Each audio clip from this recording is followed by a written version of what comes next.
এই চ্যানেলে সম্প্রচারিত সকল খবরই সচেতনতামূলক এবং শিক্ষণীয়, কোনো কিছুই প্রভাবিত নয়। সালটা 2021, ঠিক সেই সময় অর্থাৎ 3 বছর আগে বিজেপি এবং তৃণমূলের ব্যাপক ধুন্ধুমার পরিস্থিতি তৈরি হয় এবং সেই সময় সেই ধুন্ধুমার পরিস্থিতিতে মুচিপাড়া থেকে সজল ঘোষকে কার্যত দরজায় লাথি মেরে বার করে পুলিশ গ্রেপ্তার করে নিয়ে যায়।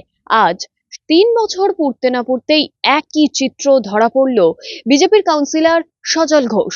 তাকে সকালবেলা পুলিশ তার বাড়িতে গিয়ে গ্রেপ্তার করে নিয়ে আসে। এমনই চিত্র কিন্তু শহর কলকাতার বুকে আজ আবারও দেখা গেল। গতকাল নবান্ন অভিযান ছিল এবং আজ বিজেপির তরফ থেকে বাংলা বন্ধ। আর সেই বন্ধকে কেন্দ্র করেই একাধিক জায়গায় কিন্তু একাধিক রকম সমস্যার সৃষ্টি হয়েছে। একাধিকভাবেই দেখেছি আমরা বিজেপির যারা নেতা নেতৃত্ব তাদেরকে কিন্তু পুলিশ গ্রেপ্তার করছে। অন্যদিকে যদি আমরা দেখি তৃণমূলের মহিলা সংগঠন তারা কিন্তু রাস্তায় বেরোচ্ছে বিজেপির এই ডাকা বন্ধকে কার্যত অসফল করে তোলার জন্য। যদিও বা তা কতটা সফল হবে সেদিকেই নজর সবার। তবে আজ সজল ঘোষ তাকে কিন্তু আবারও পুলিশ তার বাড়ি থেকে গ্রেপ্তার করে নিয়ে গেল। সজল ঘোষ যে কিনা বিজেপির কাউন্সিলর, দেখুন সেই ছবি।